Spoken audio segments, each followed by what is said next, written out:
ನಮಸ್ತೆ ಮಿತ್ರರೇ, ಇವತ್ತು ಕರಾವಳಿಯ ಸ್ಪೆಷಲ್ ಪತ್ರೊಡೆ. ನಾವು ಕರಾವಳಿಯಲ್ಲಿ ವಿಧ ವಿಧ ರೀತಿಯಲ್ಲಿ ಪತ್ರೊಡೆಯನ್ನು ತಯಾರಿಸುತ್ತೇವೆ. ತುಳುವರ ಶೈಲಿಯೇ ಒಂದು ಬೇರೆ ಆದರೆ GSP ಕಮ್ಯುನಿಟಿಯವರ ಶೈಲಿ ಇನ್ನೊಂದು ರೀತಿಯಲ್ಲಿ. ಎರಡೂ ಬಹಳ ರುಚಿಕರವಾಗಿರುತ್ತದೆ. ನನಗಂತೂ ಎರಡು ಪತ್ರೊಡೆಗಳು ಅಂದರೆ ಬೇರೆ ಬೇರೆ ರೀತಿಯಲ್ಲಿ ಮಾಡುವಂತಹ, ಬೇರೆ ಬೇರೆ ಕಮ್ಯುನಿಟಿಯವರು ಮಾಡುವಂತಹ ಪತ್ರೊಡೆಗಳು ಬಹಳ ಇಷ್ಟ. ಹಾಗಿರುವಾಗ ಇವತ್ತು ನಾನು GSP ಶೈಲಿಯ ಪತ್ರೊಡೆಯನ್ನು ಮಾಡಿದ್ದೇನೆ. ನಾನು ಹಿಂದಿನ ನನ್ನ ಕೆಲ ವಿಡಿಯೋಗಳನ್ನು ನೀವು ನೋಡಿದರೆ ಬೇರೆ ಬೇರೆ ರೀತಿಯ ಪತ್ರೊಡೆಗಳನ್ನು ಮಾಡಿ ತೋರಿಸಿದ್ದೇನೆ. ಅದನ್ನು ಒಮ್ಮೆ ನೋಡಿ ಬನ್ನಿ. ಹಾಗಿರುವಾಗ ಇವತ್ತಿನ ಪತ್ರೊಡೆ ಒಂದು ಊಟ ಮಾಡುವಾಗ ಒಂದು ಪೀಸ್ ತೆಂಗಿನ ಎಣ್ಣೆ ಒಟ್ಟಿಗೆ ಸೈಡಲ್ಲಿದ್ದರೆ ಸೂಪರ್ ಊಟ. ಹಾಗಿರುವಾಗ ಯಾರೆಲ್ಲ ನನ್ನ ಚಾನಲನ್ನು ನೋಡ್ತಿದ್ದೀರಿ, ಯಾರೆಲ್ಲ ಇನ್ನೂ ಸಬ್ಸ್ಕ್ರೈಬ್ ಮಾಡಿಲ್ಲ, ದಯವಿಟ್ಟು ಸಬ್ಸ್ಕ್ರೈಬ್ ಮಾಡಿ ಸಪೋರ್ಟ್ ಮಾಡಿ ಅಂತ ಹೇಳುತ್ತಾ ಬನ್ನಿ ಈ ರುಚಿಕರವಾದ ಪತ್ರೊಡೆಯನ್ನು ಹೇಗೆ ಮಾಡುವುದು ಎಂದು ನೋಡೋಣ. ನಮಸ್ತೆ ಮಿತ್ರರೇ, ಇವತ್ತು ಮಳೆಗಾಲದ ಒಂದು ಬ್ರೇಕ್ಫಾಸ್ಟ್ ಹೇಳ್ಬೋದು. ಇದನ್ನು ನಾವು ಬೇಕಿದ್ದರೆ ಮಧ್ಯಾಹ್ನದ ಊಟದಲ್ಲಿ ಸಹ ತಿನ್ಬೋದು. ಒಂದು ನಮ್ಮನೆ ಇದಕ್ಕೆ ಪತ್ರೊಡೆ ಅಂತ ಕರಿತೇವೆ ನಾವು. ನನ್ನ ಚಾನಲಲ್ಲಿ ನಾನು ಹಿಂದೆ ಒಂದು ಹೆಸರು ಕಾಳನ್ನು ಹಾಕಿ ಪತ್ರೊಡೆ ಮಾಡಿದ್ದೆ. ಇವತ್ತು ಸಿಂಪಲ್ ಆದ ಫಾಸ್ಟ್ ಆಗಿ ಮಾಡುವಂತಹ ಒಂದು ಪತ್ರೊಡೆ. ಇಲ್ಲಿ ನೋಡಿ, ಇಲ್ಲಿ ನಾನು 1/4 kg ಬೆಳ್ತಿಗೆ ದೋಸಾ ರೈಸನ್ನು ನೆನೆ ಹಾಕಿಟ್ಟಿದ್ದೇನೆ. ರೇಷನ್ ರೈಸ್ ಆಗ್ತದೆ ಅಥವಾ ನೀವು ಯಾವ ಸೋನಾ ಮಸೂರಿ ಸಹ ಆಗ್ತದೆ. ರಾ ರೈಸ್ ಆದರೆ ಆಯಿತು. ಇಲ್ಲಿ 1 ಚಮಚದಷ್ಟು ಉದ್ದಿನ ಬೇಳೆ, ಇವತ್ತು ಉದ್ದಿನ ಬೇಳೆ ಉಪಯೋಗಿಸಿ ಮಾಡುವಂತಹ ಒಂದು ಪತ್ರೊಡೆ. ಒಂದು 7 ಬ್ಯಾಡಗಿ ಮೆಣಸು, ಬೇಕಿದ್ರೆ ನಿಮಗೆ ಚೂರು ಖಾರ ಬೇಕಿದ್ರೆ 1 ರಾಮನಾಳ್ ಮೆಣಸು ಯೂಸ್ ಮಾಡ್ಬೋದು. ಆದರೆ ಹೆಚ್ಚು ಖಾರ ಮಾಡುವುದಿಲ್ಲ ನಾವು ಇದರಲ್ಲಿ ಕಲರ್ ಮಾತ್ರ ಇದರದ್ದು ಕೆಂಪಾಗಿ ಬಂದರೆ ಬಹಳ ಚೆನ್ನಾಗಿ ಕಾಣ್ತದೆ. ಇಲ್ಲಿ 1/2 ಚಮಚದಷ್ಟು ಕೊತ್ತಂಬರಿ ಬೀಜ, ಒಂದು ಇಷ್ಟು ದೊಡ್ಡ ಇಡೀ ತೆಂಗಿನಕಾಯಿ ಬೇಕು ನಮಗೆ. ದೊಡ್ಡ ತೆಂಗಿನಕಾಯಿ ಆದರೆ ಒಂದು ಅರ್ಧ ಗಡಿಯಷ್ಟು ಸಾಕು. ಎಷ್ಟು ತೆಂಗಿನಕಾಯಿ ಹಾಕ್ತೇವೆ ಅಷ್ಟು ಒಳ್ಳೆಯದು. ಯಾಕೆ ಹೇಳಿದ್ರೆ ನಾವಿವತ್ತು ಹೆಸರು ಕಾಳು ಯೂಸ್ ಮಾಡೋದಿಲ್ಲ, ಅದರಿಂದಾಗಿ ಹೆಚ್ಚು ತೆಂಗಿನಕಾಯಿ ಹಾಕಿದರೆ ಬಹಳ ಒಳ್ಳೆಯದು, ಸ್ಮೂತಾಗಿ ಬರ್ತದೆ. ಇನ್ನು ಒಂದು 20 ಗ್ರಾಮ್ಸ್ನಷ್ಟು ಬೆಲ್ಲ ಬೇಕು ಇದಕ್ಕೆ, ಮತ್ತು ಉಪ್ಪು, ಹಳದಿ. ಇಲ್ಲಿ ನೋಡಿ, ಇಂತಹ ಎಲೆಗಳು ಬೇಕೀಗ. ಈ ಎಲೆಗಳನ್ನು ನಾವು ಈ ರೀತಿ ನೋಡಿ, ಇದರದ್ದು ಇದಿರಬಾರ್ದು, ಇದರನ್ನು ಹೀಗೆ ನಾರಂಶವನ್ನು ಇದರದ್ದು ಸ್ವಲ್ಪ ಹೀಗೆ ತೆಗೆದುಕೊಳ್ಬೇಕು. ಹೀಗೆ ಎಳೆದು ಈಗ ಒಟ್ಟೆ ಆದ್ರೂ ತೊಂದರೆ ಇಲ್ಲ. ಮತ್ತು ನಾವು ಅದನ್ನು ಫೋಲ್ಡ್ ಮಾಡಿ ಮಾಡೋದು. ಇನ್ನೊಂದು ತೋರಿಸ್ತೇನೆ ಬೇಕಿದ್ರೆ. ಈ ಎಲೆಗಳು ವಿಟಮಿನ್ ಎ ಮತ್ತು ವಿಟಮಿನ್ ಸಿ ಇಂದ ಸಮೃದ್ಧವಾದುದು. ಕ್ಯಾಲ್ಸಿಯಂ ಉಂಟು ಇದರಲ್ಲಿ, ಅಯನ್ ಉಂಟು. ಅದರಿಂದಾಗಿ ಈ ಆಟಿ ತಿಂಗಳಲ್ಲಂತೂ ಇದನ್ನು ನಾವು ಮಾಡಿಯೇ ಮಾಡ್ತೇವೆ. ಹೆಚ್ಚಾಗಿ ತುಳುನಾಡಿನಲ್ಲಿ ಇದನ್ನು ಚೆನ್ನಾಗಿ ಮೊದಲು ತೊಳೆದು ಮತ್ತೆ ಇದರದ್ದು ಈ ನಾರ್ಗ್ ಅಂಶವನ್ನು ಹೀಗೆ ಎಳೆದುಕೊಳ್ಬೇಕು. ಈಗ ಮೊದಲಿಗೆ ಒಂದು ಬಾಣಲೆ ಬಿಸಿಯಾಗುತ್ತೆ ನೋಡಿ. ಬಿಸಿಯಾಗುವಾಗ 1 ಚಮಚದಷ್ಟು ಎಣ್ಣೆಯನ್ನು ಹಾಕೊಳ್ಳೋಣ. ಇದು ಸಣ್ಣ ಉರಿ ಮಾಡುವ, ಬಿಸಿ ಆಗೋ ತನಕ ಮಾತ್ರ ಜೋರು ಇರಲಿ. ಇನ್ನು 7 ಮೆಣಸನ್ನು ಹಾಕೊಳ್ತಿದ್ದೇನೆ ನಾನು. ಕರಟಬಾರ್ದು, ಸ್ವಲ್ಪ ನೋಡಿ ಉಬ್ಬಿ ಬರುವಾಗ ಈ ಕೊತ್ತಂಬರಿ 1/2 ಚಮಚದಷ್ಟು ಕೊತ್ತಂಬರಿ ಬೀಜ, ಇನ್ನು ಇದು ಉದ್ದಿನ ಬೇಳೆ 1/2 ಚಮಚದಷ್ಟು. ಎಷ್ಟು ಕೊತ್ತಂಬರಿ ಬೀಜ ತೆಗೊಳ್ತೀರ ಅಷ್ಟೇ ಉದ್ದಿನ ಬೇಳೆ. ಕರಟಬಾರ್ದು, ಅದೊಂದು ವೆರಿ ಇಂಪಾರ್ಟೆಂಟ್. ಇಷ್ಟನ್ನು ಚೆನ್ನಾಗಿ ಹುರಿದುಕೊಳ್ಳೋಣ. ಪರಿಮಳ ಘಮ ಬರುವವರೆಗೆ ಹುರಿದುಕೊಳ್ಬೇಕು. ಬಟ್ ಫ್ಲೇಮ್ ಸ್ವಲ್ಪ ಲೋವೇ ಇರಬೇಕು ನೋಡಿ. ಆಯ್ತು ನೋಡಿ, ಮೆಣಸು ಉಬ್ಬಿ ಬಂತು, ಇದು ಫ್ರೈ ಆಯಿತು. ಇದನ್ನೀಗ ಆಫ್ ಮಾಡಿಕೊಂಡು ಇದನ್ನೀಗ ತಣ್ಣಗಾಗಲಿಕ್ಕೆ ಬಿಡೋಣ. ವೀಕ್ಷಕರೇ, ಇದೀಗ ತಣ್ಣಗಾಗಿದೆ. ಈಗ ನಾವು ಇದಕ್ಕೆ ಒಂದು ದೊಡ್ಡ ನಿಂಬೆಕಾದ್ರ ದೊಡ್ಡ ಹುಳಿಯನ್ನು ಹಾಕ್ಕೊಳ್ಬೇಕು. ಯಾಕೆ ಹೇಳಿದರೆ ಈ ಒಂದು ಕೆಸುವಿನ ಎಲೆಗೆ ತುರಿಕೆ ಎಂದು ಕೊಡುವಂಥ ಅಂಶ ಇದರಲ್ಲಿ ಉಂಟು. ಅದರಿಂದಾಗಿ ನಾವೇನು ಮಾಡಬೇಕು ಹೇಳಿದರೆ ದೊಡ್ಡ ಒಂದು ಲಿಂಬೆ ಗಾತ್ರದ ಹುಳಿಯನ್ನು ಹಾಕಬೇಕು. ಹುಳಿ ಇಲ್ಲದಿದ್ದರೆ ಮನೇಲಿ ಬಿಂಬುಳಿ ಇದ್ದರೆ ಬಿಂಬುಳಿ ಸಾಕ್ತದೆ. ಒಂದು 10-15 ಬಿಂಬುಳಿ ಹಾಕಿದರೆ ನಡೀತದೆ. ಈಗ ನಾನು ದೊಡ್ಡ ಒಂದು ಇದನ್ನು ಹಾಕ್ಕೊಂಡಿದ್ದೇನೆ. ಇನ್ನು ಏನು ಮಾಡಬೇಕು ಹೇಳಿದರೆ ಇದನ್ನೆಲ್ಲ ಒಂದು ಮಿಕ್ಸಿಗೆ ಹಾಕೊಳ್ಳೋಣ. ಏನೆಲ್ಲ ಹಾಕ್ಕೊಳ್ಬೇಕಂತ ಹೇಳ್ತೇನೆ ಇದರೊಟ್ಟಿಗೆ. ನೋಡಿ, ಈ ಉದ್ದಿನ ಬೇಳೆಯ ಪರಿಮಳ ಇನ್ನು ಆ ಒಂದು ಪತ್ರೊಡೆಯಲ್ಲಿ ಸೇರುವಾಗ, ಎಲೆಗಳೊಟ್ಟಿಗೆ ಸೇರುವಾಗ ಆ ಎಲೆಯ ಪರಿಮಳದೊಟ್ಟಿಗೆ ಆ ಪತ್ರೊಡೆ ಬಹಳ ರುಚಿಕರವಾಗಿ ಬರ್ತದೆ. ಈಗ ಇದನ್ನು ಇಷ್ಟು ಹಾಕಿದ ಮೇಲೆ ಇನ್ನು ತೆಂಗಿನ ತುರಿ, ಎಷ್ಟು ನೀವು ತೆಂಗಿನ ತುರಿ, ಯಾಕೆಂದರೆ ನಾವು ಹೆಸರು ಹಾಕೋದಿಲ್ಲ, ಹೆಸರು ಅಥವಾ ತೊಗರಿಬೇಳೆ, ಕೆಲವು ತೊಗರಿಬೇಳೆ ಹಾಕಿ ಮಾಡ್ತಾರೆ. ಇವತ್ತು ನಾವು ಸಿಂಪಲ್ ಆಗಿ ಊಟಕ್ಕೆ ನಾವು ಪೀಸ್ ಆಗಿ ಕಟ್ ಮಾಡಿ ಮಾಡುವಂತಹ ಒಂದು ಇದನ್ನು ಮಾಡ್ತಿದ್ದೇನೆ. ಇನ್ನು ಇದಕ್ಕೆ ನಾವು ನಿಮ್ಮ ಹತ್ರ ಗಟ್ಟಿ ಹಿಂಗಿದ್ರೆ ಗಟ್ಟಿ ಹಿಂಗೆ ಒಳ್ಳೆಯದು, ಅಥವಾ ಹುಡಿ ಹಿಂಗಿದ್ರೆ ಸ್ವಲ್ಪ ಹೆಚ್ಚು ಹಾಕ್ಕೊಳ್ಬೇಕಾಗ್ತದೆ. ನೋಡಿ, ಸ್ವಲ್ಪ ಹಿಂಗನ್ನು ಹಾಕ್ಕೊಳ್ತಿದ್ದೇನೆ. ಇನ್ನು ಒಂದು 20-25 ಗ್ರಾಮ್ಸ್ನಷ್ಟು ಬೆಲ್ಲ ಅಗತ್ಯವೇ ಉಂಟು ಇದಕ್ಕೆ. ಇದನ್ನು ಸ್ವಲ್ಪ ಗುದ್ದಿಕೊಂಡು ಹಾಕೊಳ್ಳೋಣ, ಇಲ್ಲದಿದ್ದರೆ ನಮಗೆ ಸ್ವಲ್ಪ ಅದು ಮಿಕ್ಸಿ ಕಷ್ಟ ಆಗ್ತದೆ. ನಾನು ಎಷ್ಟು ದೊಡ್ಡ ಪೀಸ್ ಹೇಳಿದರೆ ತೋರಿಸಿಕೊಡ್ಲಿಕ್ಕೋಸ್ಕರ ನಾನು ಇದನ್ನು ಹೀಗೆ. ಇನ್ನು ಇದಕ್ಕೆ ಕೊನೆಯದಾಗಿ ನಾವು ನೆನೆಸಿಟ್ಟಂತಹ ಅಕ್ಕಿಯನ್ನು ಇದರಲ್ಲಿ ಹಾಕೊಳ್ಳೋಣ. ಸ್ವಲ್ಪ ನೀರು, ಇನ್ನು ಹಳದಿಯನ್ನು ಮರೆತುಬಿಟ್ಟೆ, ಹಳದಿಯನ್ನು ಹಾಕೊಳ್ಳೋಣ. ಒಂದು 3/4 ಚಮಚದಷ್ಟು ಹಳದಿ ಬೇಕು ನಮಗೆ.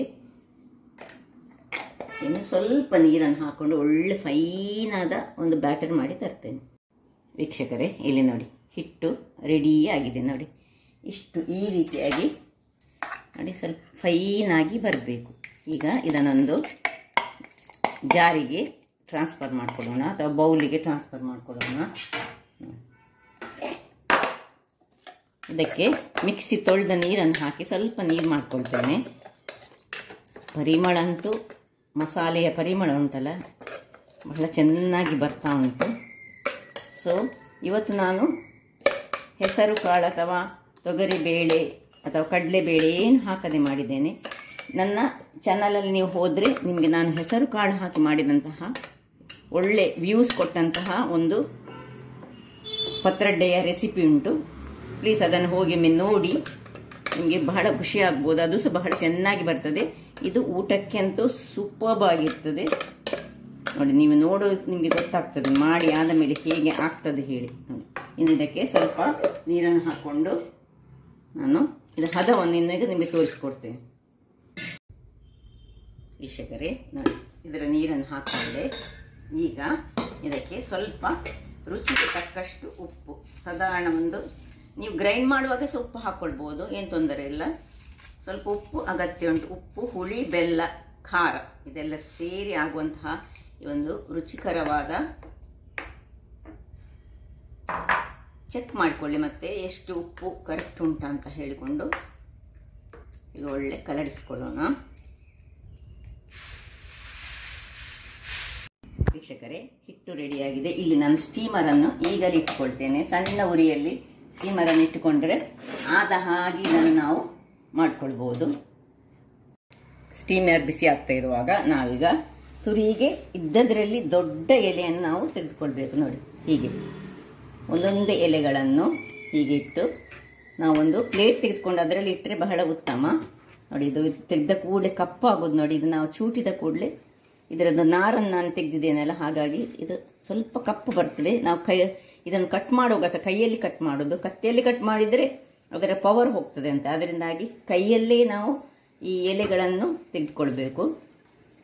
ಈ ಎಲೆ ತೆಗೆಯುವಾಗ ಸಹ ಕೈ ಕೆಂಪಾಗ್ತದೆ. ನೋಡಿ, ಅದರದ್ದು ಎಲೆಯ ಸ್ವಲ್ಪ ರಸ ಈ ಸೈಡಲ್ಲಿ ಬಿದ್ದರೆ ಅದು ಸಹ ಕೆಂಪಾಗ್ತದೆ. ಈ ನಾರನ್ನು ಆದಷ್ಟು ತೆಗೆದುಕೊಳ್ಬೇಕು. ಇನ್ನು ಇದನ್ನು ಹೀಗೆ ಎಷ್ಟು ತೆಳು ಆಗ್ತದೆ ನೋಡಿ, ಅಷ್ಟು ತೆಳುವಲ್ಲಿ ಸವರಿಕೊಳ್ಬೇಕು. ಕೈಯಲ್ಲಿ ಸವರಿದ್ರೆ ಸಹ, ನಾವು ಕೈಯಲ್ಲಿ ಸವರಿದ ಹೆಚ್ಚಾಗಿ. ನೋಡಿ, ಹೀಗೆ ಒಂದು ಹೀಗೆ ಸವರಿದ್ರೆ, ಅಡಿಗೆ ಒಂದು ಪಾತ್ರೆ ಯಾವಾಗಲೂ ಇಟ್ಕೊಳ್ಬೇಕು. ತೆಳುವು ಎಷ್ಟು ತೆಳುವಲ್ಲಿ ನಿಮಗೆ ಸವರ್ಲಿಕ್ಕೆ ಆಗ್ತದೆ ಅಷ್ಟು ತೆಳುವಲ್ಲಿ ಸವರಿ. ನೋಡಿ, ಇನ್ನೊಂದು ಎಲೆಯನ್ನು ಇಟ್ಕೊಳ್ಳೋಣ ಇದರ ಮೇಲೆ. ಕೆಲವರು ಆಚೆ ಈಚೆ ಇಟ್ಕೊಳ್ತಾರೆ, ಹೀಗೆ ಮಾಡಿಕೊಂಡು ಹೀಗೆ ಸಹ ಇಟ್ಕೊಳ್ಬೋದು.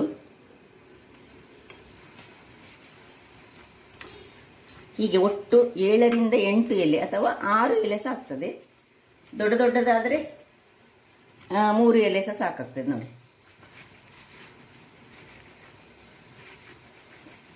ತರತರದ ರೀತಿಯಲ್ಲಿ ಈ ಪತ್ರೊಡೆಯನ್ನು ಮಾಡ್ತಾರೆ. ಆರೋಗ್ಯಕ್ಕಂತೂ ಬಹಳ ಒಳ್ಳೆಯದು.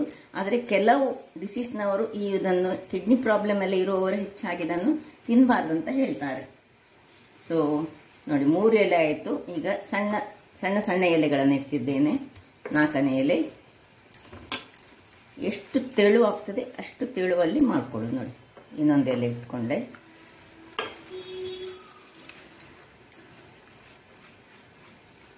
ಇನ್ನು ಹೀಗೆ ಸೈಡ್ಸನ್ನು ಹೀಗೆ ಮಡಿಸ್ಕೊಳ್ಳೋಣ. ಸೈಡ್ಸ್ ಮಡಿಸ್ಕೊಂಡು ಸೈಡ್ಸ್ ಮಡಿಸುವಾಗ ಸೈಡ್ಸ್ಗಳಿಗೆ ಸಹ ಇದನ್ನು ಹಾಕ್ಕೊಳ್ಬೇಕು. ಇನ್ನೊಂದು ಸೈಡಲ್ಲಿ ಇದನ್ನು ಸುತ್ತುವ ಕ್ರಮ ಹೀಗೆ.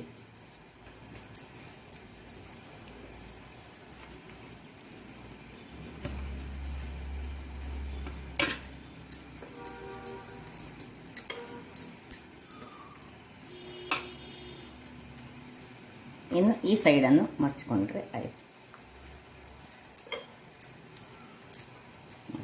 ಹೀಗೆ ಮಡಿಚಿಕೊಂಡು ಇಲ್ಲಿ ಸಹ ಇದನ್ನು ಹಾಕಿಕೊಂಡು ಆದ ಹಾಗೆ ಇಲ್ಲಿ ನಾವು ಇದರಲ್ಲಿ ಇಟ್ಕೊಳ್ಳೋಣ.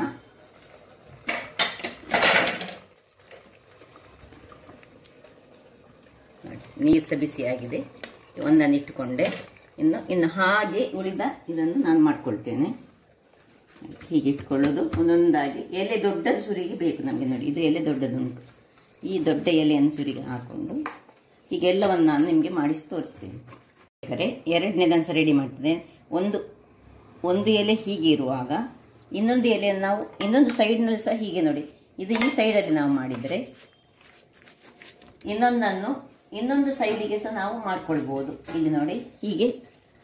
ಆಗ ಹೀಗೆ ಇಟ್ಟುಕೊಂಡಿದ್ದೇನೆ ನಾನು.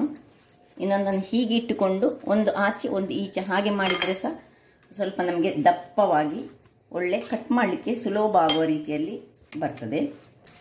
ಒಂದು 7ರಿಂದ 8 ಎಲೆ ಅದನ್ನು ಹಾಕಿದರೆ ಮಾತ್ರ ಅದು ತುಂಬ ದಪ್ಪ ಆಗಿ ಬರ್ತದೆ ನೋಡಿ.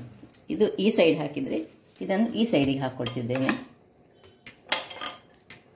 ಈಗ ಎರಡನೇದನ್ನು ಸ್ವಲ್ಪ ನಾನು ಹೆಚ್ಚು ದಪ್ಪದಾಗಿ ಮಾಡಿಕೊಂಡಿದ್ದೇನೆ.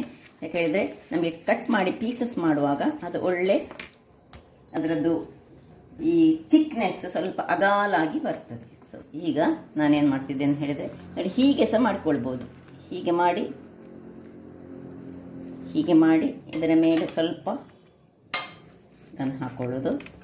ಇನ್ನು ಇದನ್ನು ಹೀಗೆ ಮಾಡಿ ಇದರ ಮೇಲೆ ಹಾಕೊಳ್ಳೋದು. ಈಸಿಯೆಸ್ಟ್ ವೇ ಇದು. ಪಕ್ಕ ಆಗ್ತದೆ. ರಾತ್ರಿ ಒಂದು ನೆನೆಸಿಟ್ಟರೆ ಸಾಕು. ನಾವು ನೋಡಿ ಹೀಗೆ ಈ ಸೈಡನ್ನು ಹೀಗೆ ಬೆಂಡ್ ಮಾಡೋದು. ಬೆಂಡ್ ಮಾಡಿಕೊಂಡು ಇದರ ಮೇಲೆ ಪುನಃ ಸ್ವಲ್ಪ ಹಾಕೊಳ್ಳೋದು. ಸ್ವಲ್ಪ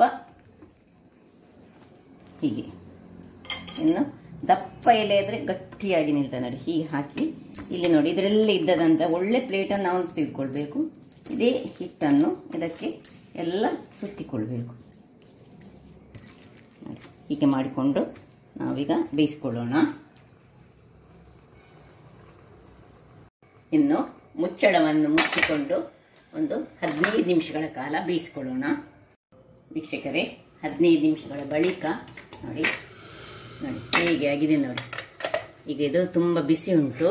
ಇದು ಸ್ವಲ್ಪ ತಣ್ಣಗಾದ ಮೇಲೆ ಇದನ್ನು ತೆಗೆದುಕೊಳ್ಳೋಣ. ವೀಕ್ಷಕರೇ ನೋಡಿ, ಒಳ್ಳೆ ತಣ್ಣಗಾಗಿದೆ. ಈಗ ತಣ್ಣಗಾದ ಮೇಲೆ ತೆಗೆದು ಕಟ್ ಮಾಡಬೇಕು, ಅಥವಾ ಬಿಸಿ ಬಿಸಿಯನ್ನು ತೆಗೆದು ಎಣ್ಣೆ ಹಾಕ್ಕೊಂಡು ತಿಂದರೆ ಸಹ ಬಹಳ ಒಳ್ಳೆಯದಾಗ್ತದೆ. ಸೊ ಇದನ್ನು ಸ್ವಲ್ಪ ಕೆಳಗಿಟ್ಟುಕೊಂಡು ನಾವು ನಿಧಾನಕ್ಕೆ ತೆಗೆಯೋಣ.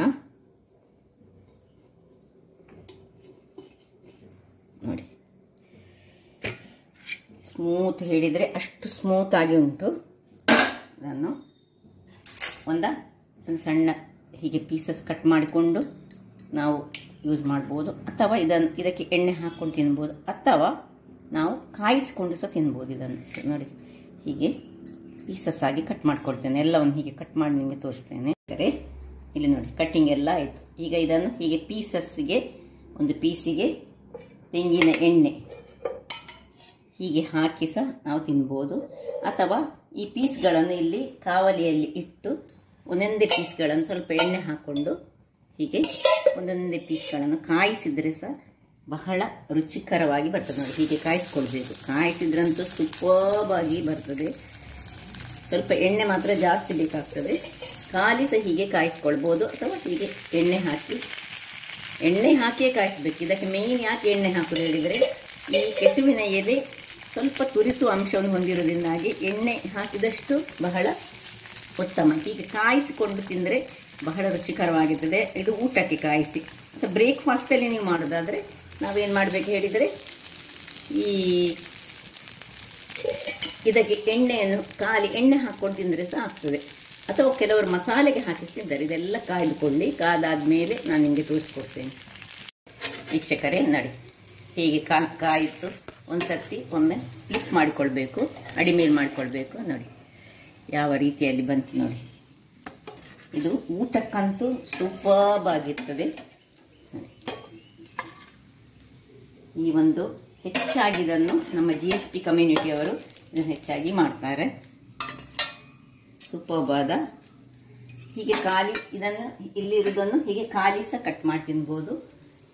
ಎಣ್ಣೆ ಹಾಕಿ ತಿಂದರೆ ಸಾಕ್ತದೆ. ಇಲ್ಲಿ ಹೀಗೆ ಫ್ರೈ ಮಾಡಿದನ್ನು ಇಲ್ಲಿ ನಾವು ಈ ಊಟದ ಒಟ್ಟಿಗೆ ಈ ಪಕೋಡದ ಹಾಗೆ ಬಹಳ ರುಚಿಕರವಾಗಿ ಬರ್ತದೆ. ನೋಡಿದ್ರಲ್ಲ ವೀಕ್ಷಕರೇ, ಹೀಗೆ ಲೇಯರ್ ಆಗಿ ಬಂದು ಲೇಯರ್ನ ಒಳಗೆ ಅದರ ಮಸಾಲೆ ಇದ್ದು ಬಹಳ ರುಚಿಕರವಾಗಿರ್ತದೆ. ಪುನಃ ಬೇಕಿದ್ದರೆ ಮೇಲೆ ನೀವು ಆಯಿಲ್ ಹಾಕ್ಕೊಂಡಂದ್ರೆ ಪ್ಯೂರ್ ತೆಂಗಿನ ಎಣ್ಣೆ ಹಾಕ್ಕೊಂಡು ತಿಂದರೆ ಬಹಳ ರುಚಿಕರ. ಹಾಗಾದರೆ ಆರೋಗ್ಯಕ್ಕೂ ಒಳ್ಳೆಯದಾದಂತಹ ಈ ಒಂದು ಹೆಲ್ದಿಯಾದ ಪತ್ರೊಡೆಯನ್ನು ಹೇಗೆ ಮಾಡುವುದನ್ನು ನಾನು ತೋರಿಸ್ಕೊಟ್ಟಿದ್ದೇನೆ. ನನ್ನ ಈ ಕುಕಿಂಗ್ ಚಾನಲ್ ನಿಮಗೆ ಇಷ್ಟ ಆದರೆ ಬೋಳೂರು ಸುವರ್ಣ ಚಾನಲನ್ನು ಲೈಕ್ ಮಾಡಿ, ಶೇರ್ ಮಾಡಿ ಹಾಗೂ ಸಬ್ಸ್ಕ್ರೈಬ್ ಮಾಡಿ ಹಾಗೂ ನನ್ನ ಇನ್ಸ್ಟಾಗ್ರಾಮ್ ಪೇಜನ್ನು ಫಾಲೋ ಮಾಡಿ. ಧನ್ಯವಾದಗಳು.